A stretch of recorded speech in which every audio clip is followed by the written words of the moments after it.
satu daya tarik utama wisata di Norwegia ialah fjord. Maka tak heran, banyak paket wisata di negara ini yang memasukkan fjord sebagai tujuan utama. Kapal ini adalah kapal yang akan membawa saya berkeliling menuju ke Voss dan melewati hamparan fjord. Dan kapal ini ternyata dioperasikan menggunakan listrik, sehingga tidak menimbulkan polusi suara dan juga polusi udara.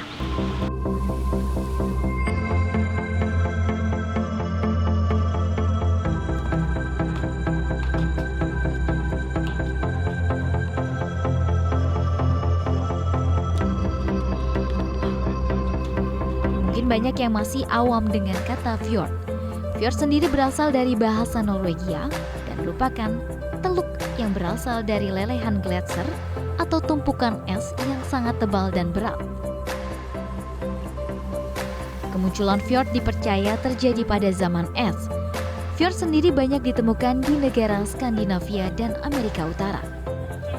Salah satu fjord terpanjang serta terindah di Norwegia ialah Nærøyfjord. Nærøyfjord memiliki panjang 18 km.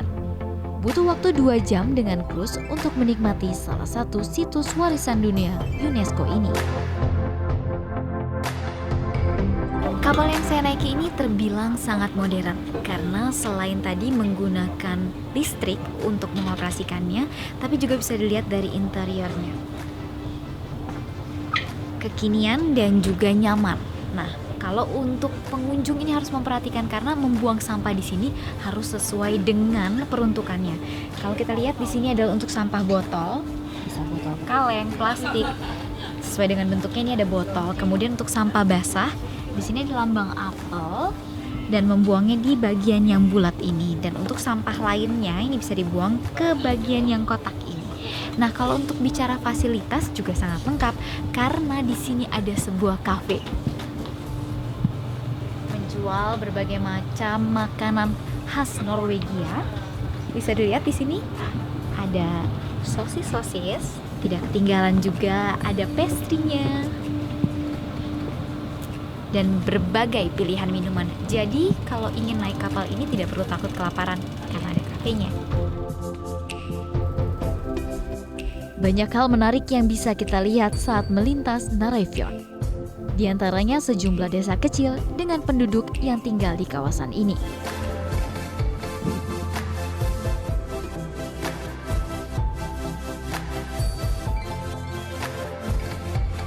Tak terasa perjalanan saya menikmati fjord berakhir. Dan saya pun tiba di Gudvangen. Perjalanan Norway in a nutshell saya kembali berlanjut.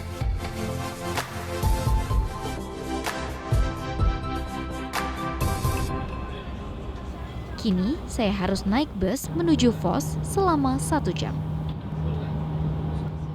Sekarang kita udah sampai di Voss Station dan lanjutin perjalanan ya menuju ke Bergen. Kembali mata ini dimanjakan dengan pemandangan saat berada di kereta menuju Bergen. Bila sebelumnya salju masih menyelimuti, musim semi mulai terlihat saat saya tiba di kota Bergen. Kita sampai di Bergen. Nah, sekarang kita akan jalan-jalan di kota pelabuhan ini. Tak ingin menyiapkan cuaca mendukung karena Bergen dikenal sebagai kota hujan di Norway. Saya pun segera melihat keindahan kota dari puncak Gunung Fløyen. Bagi Anda yang datang ke Bergen ini wajib datang ke Pegunungan Fløyen. Nah, ada 2 pilihan alternatif untuk mendaki Pegunungan Fløyen menggunakan Flobanen ini atau mendaki dengan jalur trek yang sudah disediakan. Tapi kali ini saya akan coba untuk menaiki tram untuk melihat pemandangan kota Bergen dari atas.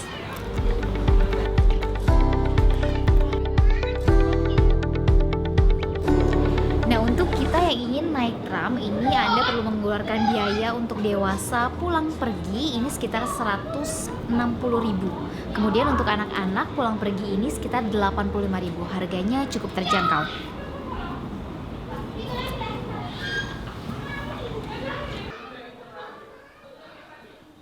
Di lorong menuju tram kita bisa melihat nih sejarah pembangunan dari tram ini.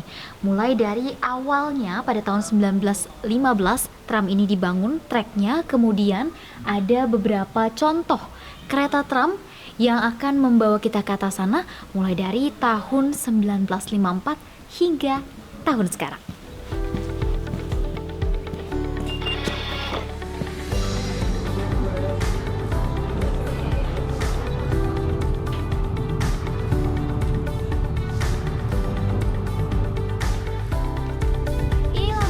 Dari atas Gunung Ployan.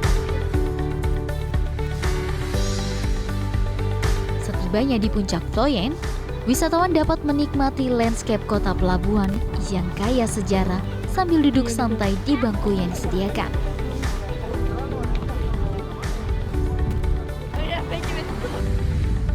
Perjalanan kembali ke kaki gunung tak kalah indah, jadi mengamankan bangku paling depan tram tidaklah berlebihan. Matahari belum terbenam di Bergen, saya pun memutuskan untuk datang ke salah satu museum, yaitu Bergen Fishery Museum. Norwegia memang terkenal dengan industri perikanan dan juga maritimnya. Untuk itu saya ingin melihat langsung dari kota dermaga yang ada di Bergen.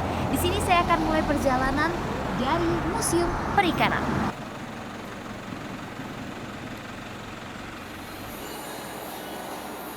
Museum Perikanan ini menyajikan informasi tentang ekosistem di bawah laut yang fokus pada ikan, memancing, dan kehidupan nelayan tradisional Norwegia dengan tampilan terintegrasi dan mudah dimengerti anak.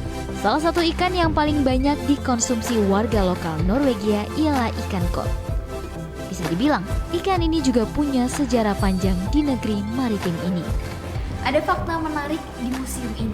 Di sini dijelaskan pada tahun 1854, orang Norwegia pertama kali menemukan omega 3. Ini diambil dari hati ikan koi. Ini salah